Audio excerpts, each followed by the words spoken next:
Nessa manhã, eu gostaria de compartilhar uma palavra que com certeza é uma palavra que, se não mudar a sua vida hoje, eu te convido a você se retirar da igreja. Eu te convido a você simplesmente desistir da igreja. Porque é uma palavra revolucionária. É uma palavra daquelas que veio assim lá do céu e foi difícil de eu receber. Uma palavra dura, uma palavra incompreensiva na minha mente. Mas é essa palavra que Deus colocou para mim compartilhar nessa manhã. E o tema dessa mensagem é santidade, a expressão da graça. Santidade, a expressão da graça. Quantos já perceberam que alguns carros têm um adesivo grande escrito santidade? Você já viu isso pela cidade? Quantos já viram um carro desse? Provavelmente deve ser o meu, deve ser do Thales, deve ser do Bruno, deve ser do João, deve ser do Nívio, deve ser... Na verdade, todo o movimento de avivamento surgiu com um foco de santidade. Era um povo que se reunia, era um povo que caminhava junto, e de repente esse povo, eles tinham uma santidade, que essa santidade, ela manifestava a graça de Jesus. Os metodistas foram um movimento desse, se reuniam em colégios, em faculdades, e tudo que eles precisavam, tudo que você precisaria para entrar no círculo dos metodistas era ter santidade. E a santidade tem sido algo que tem provocado muitos crentes. Quando eles olham, né, no carro lá escrito santidade, o diabo fica tranquilo, mas os crentes, eles olham e falam, que prepotência. Quem vocês estão pensando que são para colocar santidade no carro? Não, nós somos santos. Pelo amor de Deus, né? Conta outra. Eu me lembro que tinha até um amigo meu que ele colocou no carro dele, só que o pai dele às vezes usava o carro dele. E o pai dele era daquele assim, ó, parou no semáforo. Que foi, cara? E aí ele já descia do carro e um dia ele fez meio que isso, e quando ele olhou no carro dele estava escrito santidade. E aí sabe o que ele fez? Ele arrancou o adesivo de santidade. Não sei se ele continua fazendo ainda o que ele faz. Mas constrangeu ele, o adesivo do filho dele. E Deus tem 10 anos que Deus tem nos dado essa graça de ter um dia conhecido a santidade. Santidade é algo simples, mas profundamente poderoso. A Bíblia diz que o ímpio não permanecerá na congregação dos justos. Muitas igrejas que nós conhecemos caem na tendência de separar o justo do ímpio. O justo do ímpio. Não, ó, você é treva, você vai para disciplina. Quem aí já ficou disciplina? Fora eu. Uma galera. Disciplina é aquela coisa típico do ministério do capeta dentro da igreja. Tudo que o diabo gosta é o ministério da disciplina. Então, fez cagada, vai para o banco. Ou seja, o diabo deve estar sentado ali no banco e os caras colocam você para sentar no colinho dele. Porque eu não entendo um cristianismo que quando você mais precisa, é o momento que eles mais te colocam de lado. Um cristianismo que, se eu faço certo, eu prego. Se eu faço errado, eu não posso pregar. Quer dizer que então, o que vale é o que eu faço, e não quem eu sou.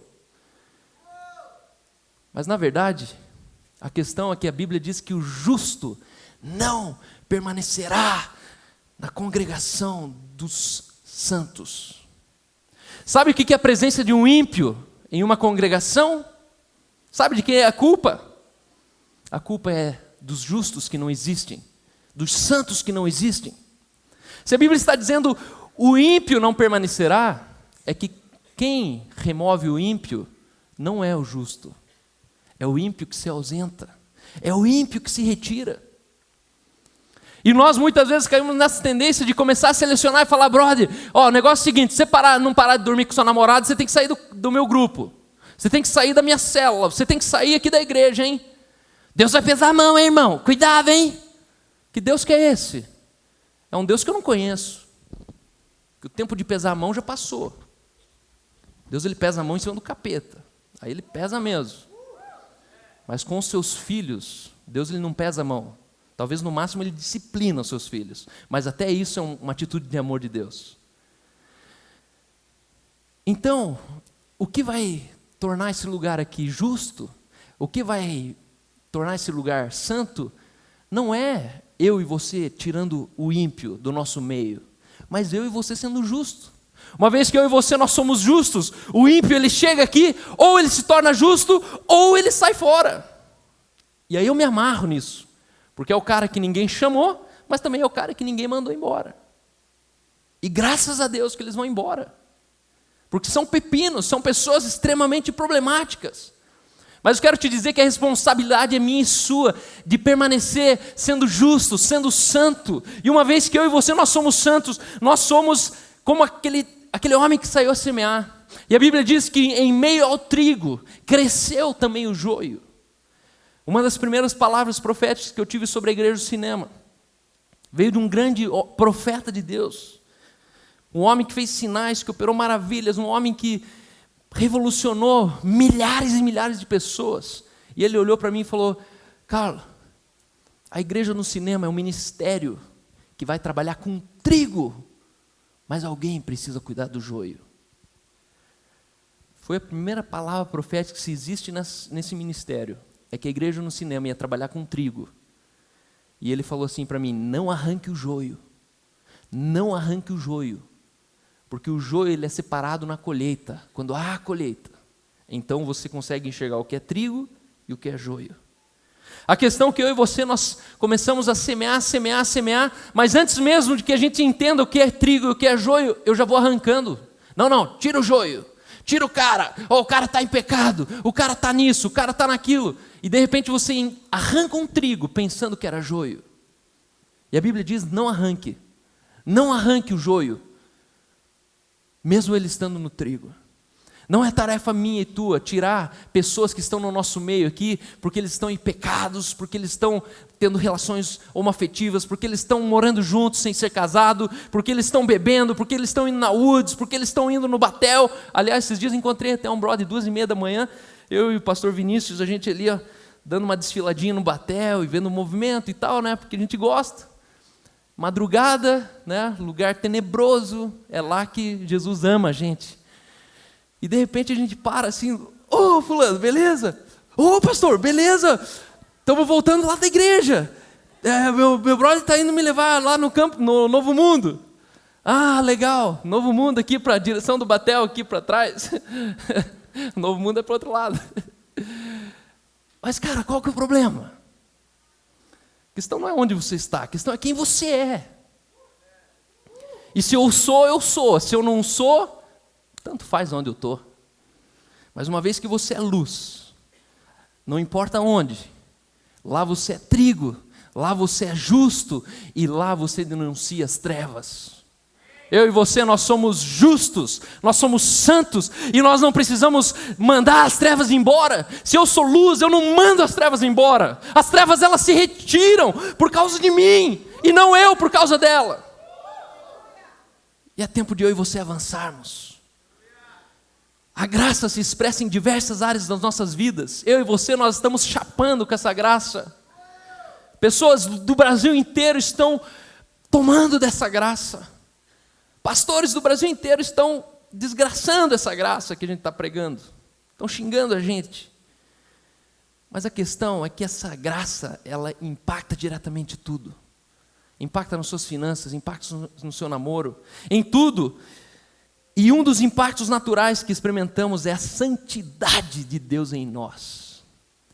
Uma graça que não vem acompanhado da santidade, ela não tem nada de graça. A origem da nossa santificação, entenda bem isso, a origem da minha santificação não vem da minha relação com o pecado. A origem da minha santificação vem da minha relação com o meu Jesus Cristo. A Bíblia diz que é por causa de Jesus Cristo que nós fomos justificados. Nós não fomos justificados pelo que nós paramos de fazer. Nós fomos justificados pelo que nós passamos a começar a fazer com Jesus. E a Bíblia diz: não por obras de justiça praticadas por nós. Como é que está o som aí, tá bom? Está indo bem? Não por obras de justiça, sabe o que é isso? Não por coisas muito boas que eu e você nós poderíamos ter feito, mas segundo a sua misericórdia, Ele nos salvou mediante o lavar regenerador e renovador do Espírito Santo. Ele nos lavou e nos regenerou. Você era podre e Ele te desapodreceu. Não foi obra de justiça minha nem tua.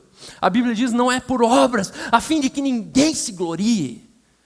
Eu e você não temos nenhuma glória na santidade de Deus, porque ela não veio por meio de mim e por meio de você, ela veio por meio de Jesus Cristo. Nem mesmo obras justas poderiam trazer o lavar regenerador e renovador. E se você trouxe a sua Bíblia agora, eu gostaria que você abrisse comigo somente esse texto, Hebreus 10, e eu vou esperar você abrir, porque são 10 versículos que vai mudar a sua vida nessa manhã. Hoje o bicho vai pegar para o lado do capeta na sua vida. Enquanto isso, toma um Yakult. Eu até ganhei Yakult de presente aqui de manhã. Obrigado, Camila. Hebreus 10, 8. Olha esse texto. Hebreus 10, do 8 ao 18. Depois de dizer como acima, sacrifícios não quiseste, nem holocaustos e oblações pelo pecado, nem com isso te deleitaste, coisas que se oferecem segundo a lei. Então acrescentou, eis aqui que estou para fazer, ó Deus, a tua vontade. Remove o primeiro para estabelecer o segundo. Ele começa dizendo o seguinte, depois de dizer sacrifício e ofertas pelos pecados, você não quer mais. Então eu estou aqui para te fazer, ó Deus, a tua vontade. Remove o primeiro. O que vinha antes da graça? A lei. Remove o primeiro e estabelece o segundo. Nessa vontade é que temos sido santificados, mediante a oferta de Jesus Cristo, uma vez por todas. Ora, todo sacerdote se apresenta dia após dia a exercer o serviço sagrado e a oferecer muitas vezes o mesmo sacrifício, que nunca, jamais podem remover pecados. Todo sacerdote se apresenta vez após vez, dia após dia, para oferecer os mesmos sacrifícios. Mas esse texto ele diz que nunca, jamais podem remover pecados. Porém, tendo oferecido, uma vez para sempre, um único sacrifício pelos pecados. Um único sacrifício pelos, não pelos pecados. Assentou-se à destra de Deus, aguardando daí em diante, até que os seus inimigos sejam postos por estrados dos seus pés, porque com uma única oferta aperfeiçoou para sempre. Quantos estão sendo santificados? Olha essa parte. Porquanto com uma única oferta ele santificou para sempre. Uma oferta equivale para sempre à eternidade. E disto nos dá testemunho também o Espírito Santo. Porquanto após ter dito, esta é a aliança que farei com eles depois daqueles dias, diz o Senhor. Porém no seu coração as minhas leis, e sobre a sua mente as inscreverei. E agora presta bem atenção, o texto está dizendo, acrescenta, 2 pontos. Também de nenhum modo, diz comigo assim, ó, de nenhum modo, me lembrarei dos seus pecados e das suas iniquidades para sempre. Ora, onde há remissão destes, já não há oferta pelo pecado. Onde há remissão dos pecados, não há mais oferta pelos pecados. Você não entendeu ainda o que eu quero dizer? Mas agora que eu vou começar a pregar. Alguns já pegaram a linha, já pegaram a senha. Esse texto ele está dizendo sobre o seguinte: ele removeu um primeiro e chamou um segundo. Como que funcionava o primeiro? O primeiro funcionava o seguinte: dia após dia, ano após ano, eu e você, nós precisaríamos pegar daquilo que nós tínhamos, que era o nosso touro, é o nosso bezerro, é o nosso animal, levar até o Santo dos Santos, o lugar onde Deus se manifestava, e ali eu precisaria sacrificar um animal. E esse animal, ele cobria pecados. Só que sabe qual a diferença de cobrir? Que semana que vem eu tinha que trazer outro animal. Que mês que vem eu tinha que trazer outro animal. Esse sangue de touros, esse sangue de animais, nunca removeu pecados. Assim funcionava no primeiro. Mas a questão que nós sabemos que Jesus ele trouxe sobre nós a graça de Deus. Ele trouxe consigo a graça e a verdade. E esse é o segundo. O segundo é que a vontade de Deus foi Cristo se fazer sacrifício por nós. Você sabia que não foi a vontade de Cristo morrer por mim e por você? Mas o próprio Cristo ele diz que não seja a minha vontade, mas a sua. E esse texto ele está dizendo que a vontade de Deus foi que Cristo se fizesse sacrifício por nós. Sabe qual que é a diferença do primeiro? A diferença do primeiro é que eu, como sacerdote, eu chegava trazendo algo. Mas a diferença do segundo é que eu, como sacerdote, eu cheguei e eu deitei em cima do sacrifício. Jesus ele não era sacerdote. Ele era também sacerdote, mas quando ele foi fazer esse sacrifício, ele não foi como sacerdote. Você sabia disso? Jesus ele foi como sacrifício. Essa era a diferença. Jesus não foi lá para sacrificar algo, Jesus foi lá para se entregar como sacrifício. Jesus, ele se entregou, ele se fez, o sangue dele foi entregue por mim e por você, porque a vontade de Deus é que nessa vontade é que temos sido santificados. O texto que nós lemos ele diz, pois é nessa vontade, e a vontade dessa é que Cristo seja sacrificado, é nessa vontade que nós temos sido santificados. A consciência do pecado vinha da necessidade e dependência do sacerdote de entrar vez após vez no Santo dos Santos. Sabe por que eles lembravam o tempo todo que eles tinham pecados? Porque vez após vez eles entravam ali. Quando eles entravam e lembravam, eu sou pecador, sou desgraçado, eu não mereço, se eu não cuidar vou ser morto. E essa consciência vinha porque eles estavam ali. Mas a questão é que no segundo, nós não temos mais essa consciência. Porque eu e você, nós não entramos mais no Santo dos Santos. Nós sabemos que Deus, antes da cruz, lá no primeiro, Deus ele habitava em lugares. Mas no segundo, Deus ele habita em pessoas. E nós não entramos no Santo dos Santos, porque o Santo dos Santos entrou em nós. Eu e você, nós hospedamos aquele que é Santo dos Santos.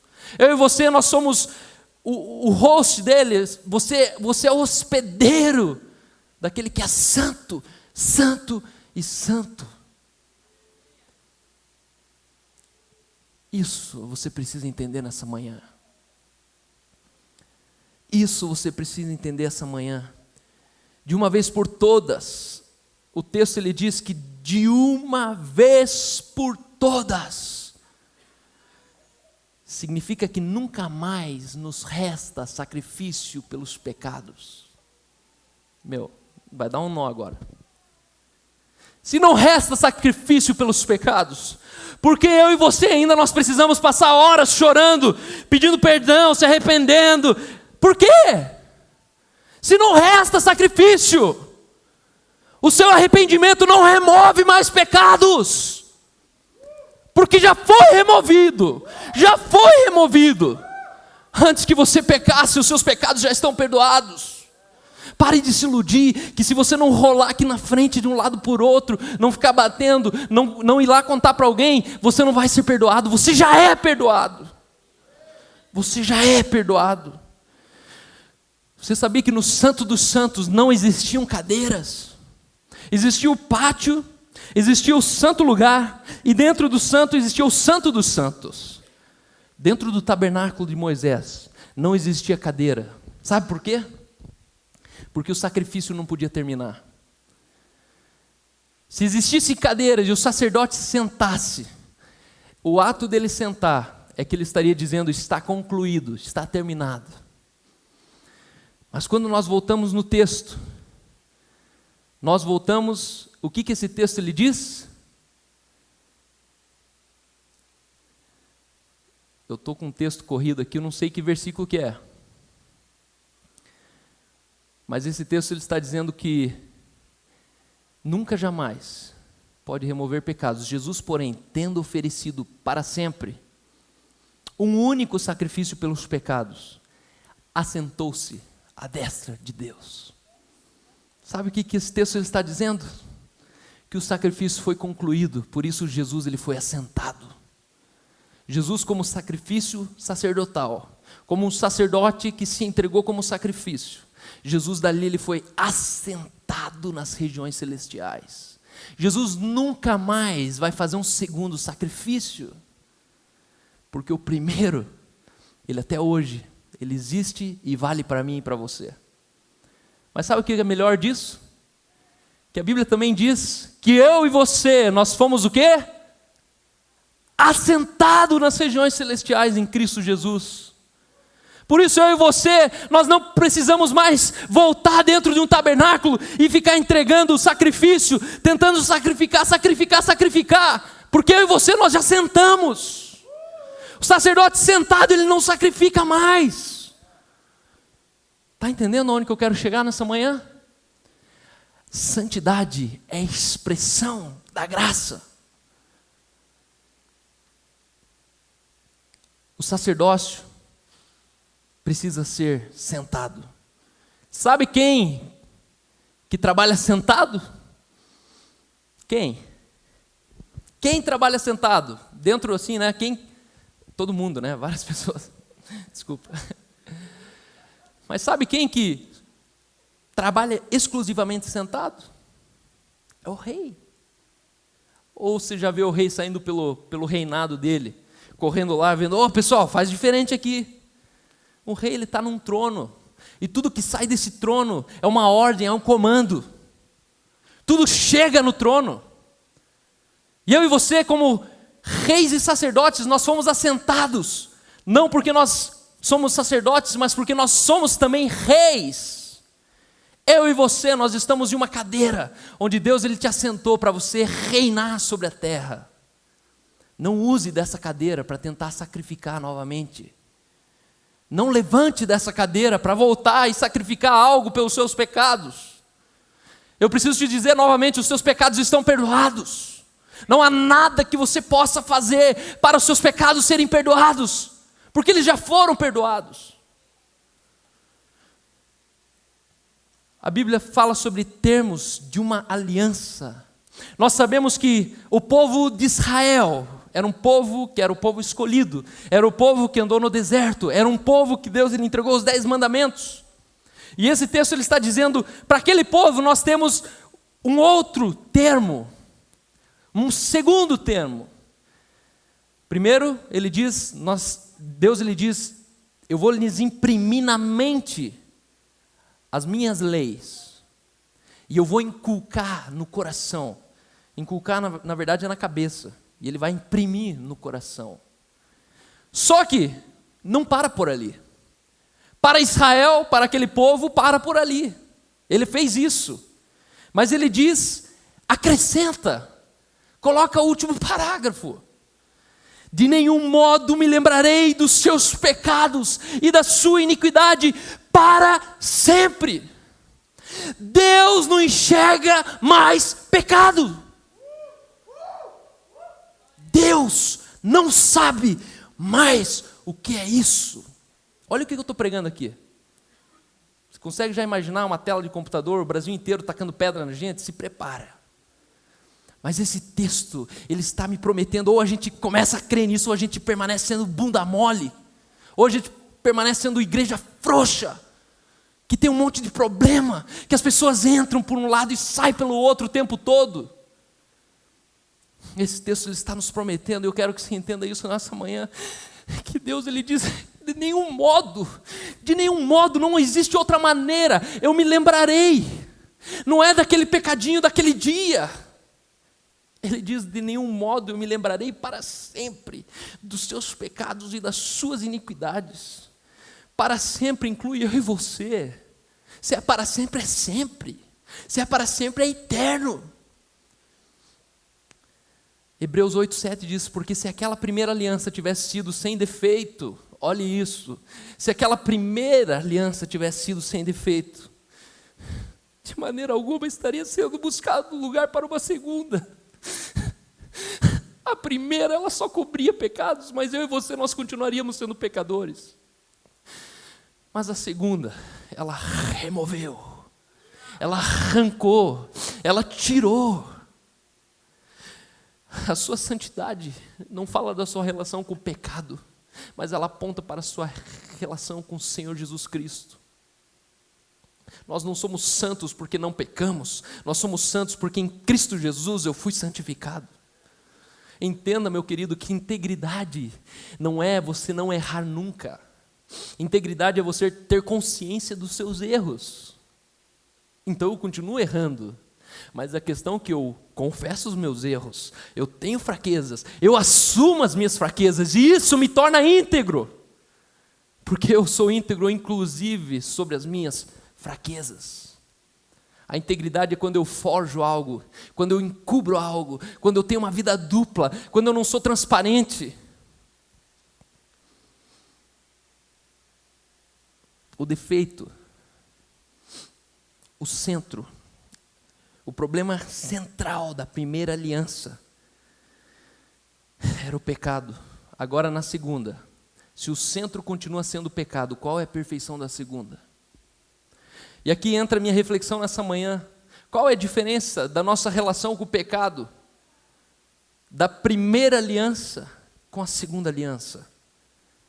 Tudo que eu olho no cenário nacional hoje, a maneira como nós tratamos o pecado e como nós fomos ensinados nas nossas escolas dominical, é que se assemelha muito mais com a primeira aliança do que a segunda aliança. Nós fomos doutrinados desde criança a buscar um cordeirinho e levar para Jesus e sacrificar para tentar ser aceito por Ele. A sua oração, ela não é um sacrifício para você receber a presença de Deus. O seu louvor não é um sacrifício. A sua leitura devocional não é um sacrifício. Não existe mais sacrifício. Não há mais sacrifício. Onde há remissão de pecados, é o último versículo. Já não resta mais oferta pelos pecados. Ou você crê nessa remissão, ou eu e você nós vamos continuar tentando pagar os pecados. Você precisa sair nessa manhã entendendo que Deus, quando Ele olha para você, Ele não enxerga pecado. Não, mas eu peco. Mas Deus não enxerga o seu pecado, porque Deus enxerga a nova criação em você. O que importa para você é a nova criatura que você é. Você é uma nova criação. Não deixe com que as suas atitudes, a sua imaturidade, entenda que há uma diferença entre eu ser uma velha criação, uma velha criatura, e uma nova criação imatura. A minha filha, ela defeca nas calças 3 vezes ao dia. Sabe por quê? Porque isso é natural da idade maturacional dela. Mas ela não é uma porca, ela não é merda, embora ela faça merda. Mas eu e você fomos ensinados que fez merda é merda. Então, em vez de limpar a fralda e jogar a fralda fora, já fecha a fralda com cabeça, criança e tudo e põe no lixo. Isso tem que acabar. Separe a fralda do bebê.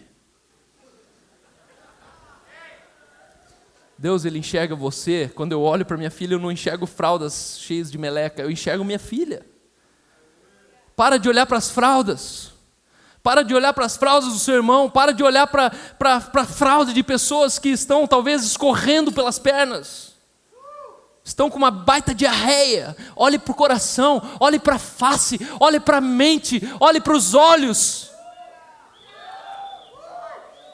Se os seus olhos forem bons, aleluia. Aleluia.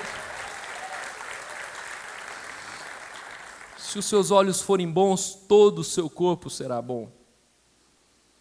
Você ilumina todo o seu corpo. A santidade é a expressão de uma vida despecaminada. Não somos santos porque não pecamos. Somos santificados segundo o sacrifício de Jesus a meu favor. Antes não era assim.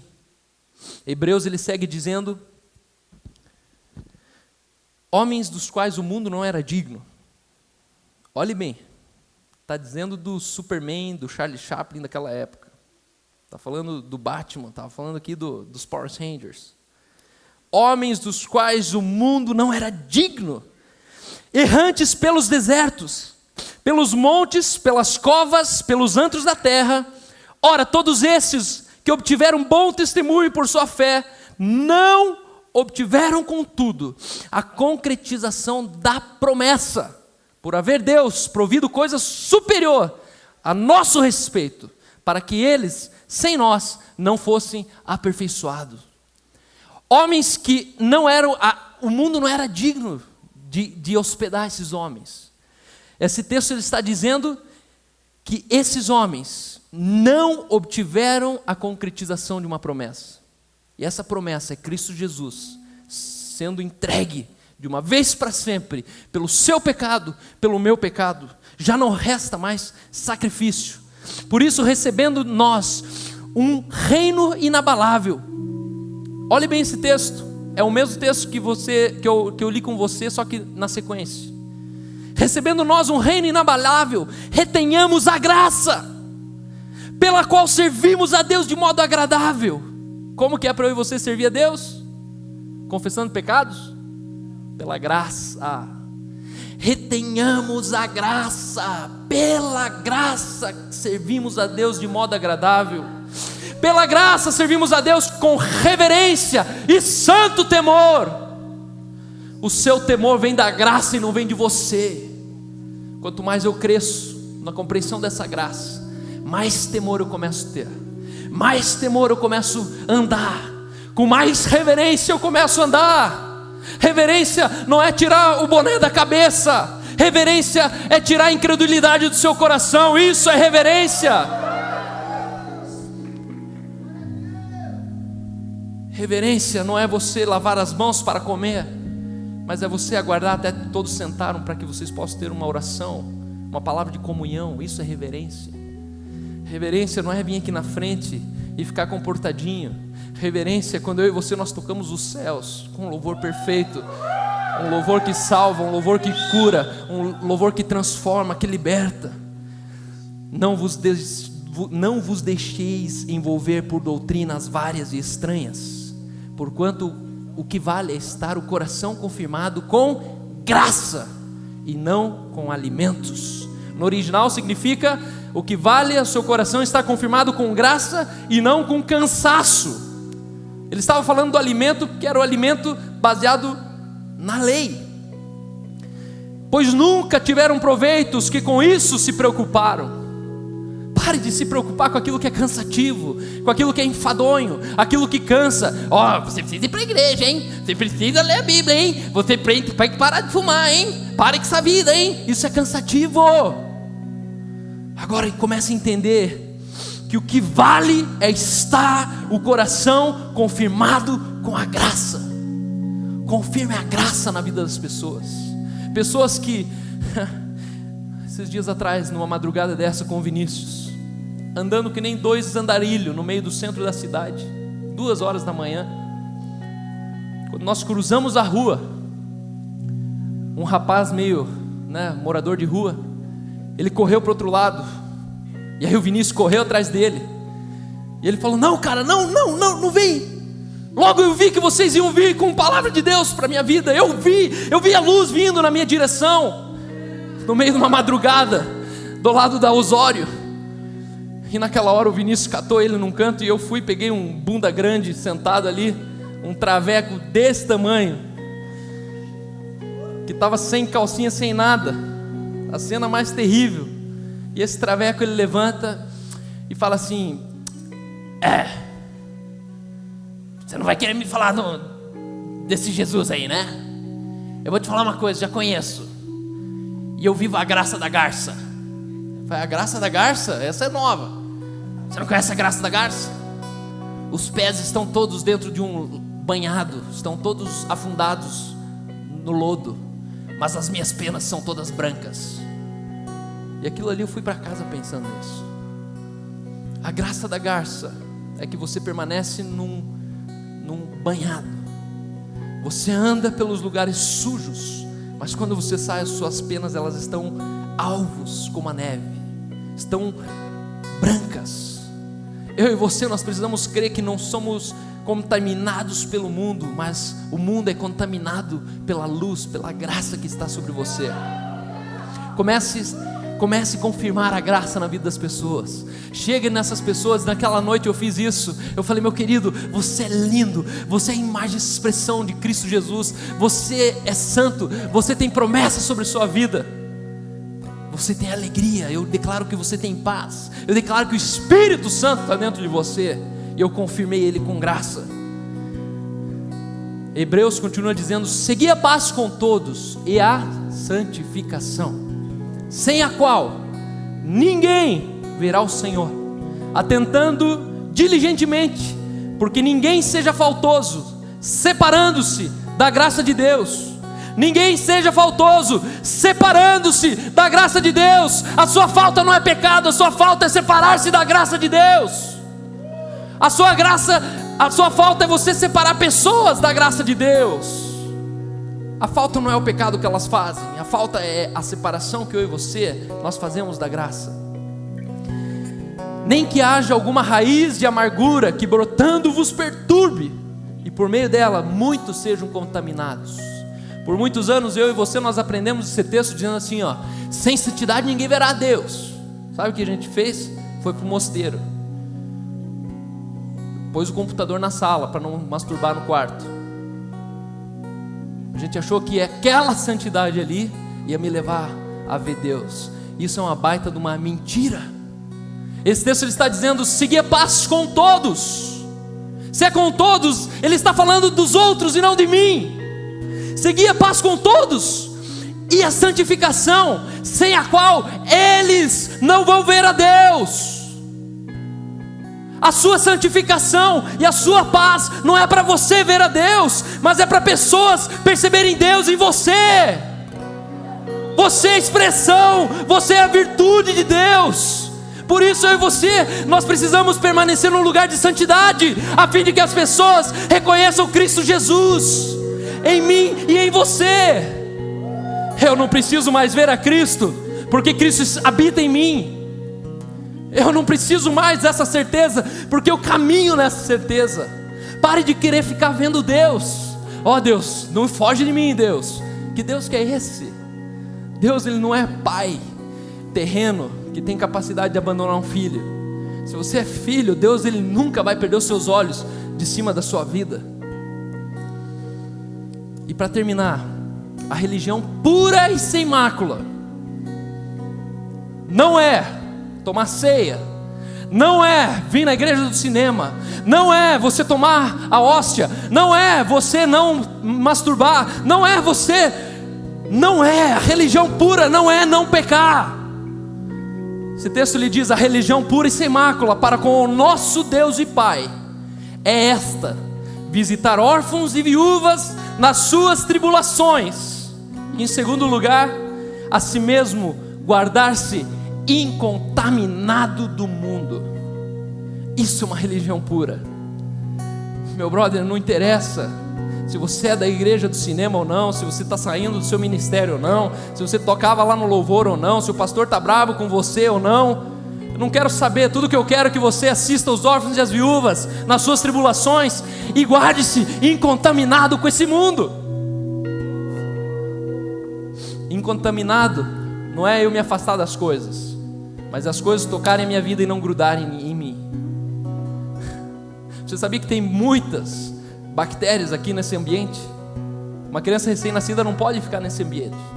Existem bactérias, existem fungos, Mas você não é contaminado, porque você é incontaminável quanto a essas bactérias. Entenda que a graça, ela te torna incontaminado com o mundo. Existem pecados à sua volta, e a Bíblia diz, pecados que tenazmente nos assediam, pecados que, é aquela gostosa na praia, mas aquilo ali não entra, aquilo não te consome, aquilo não toma forma dentro de você, por causa da graça de Jesus que está sobre você. Entenda nessa manhã que todo pecado foi removido de uma vez para sempre. Para de falar de pecado. Santificação aponta para Jesus, santificação aponta para a graça. Uma pessoa que não anda na graça, ela já está na desgraça. Se ela peca ou não, não muda nada. A questão é, não saia da graça. Muitos jovens estão justificando as suas falhas de caráter, dizendo, não, eu vivo na graça. Brother, uma graça sem santificação não tem nada de graça. Porque a expressão da graça na minha vida, na sua vida, é santificação. Não porque é mérito meu, mas porque tem uma origem em Cristo Jesus, pela própria vontade de Deus. Que Deus te abençoe, que Deus te encha, que você seja tomado dessa graça. Todos os seus medos vão embora, toda a sua acusação vai embora, toda a culpa vai embora, todo o remorso vai embora. Em nome de Jesus, vamos nos colocar de pé.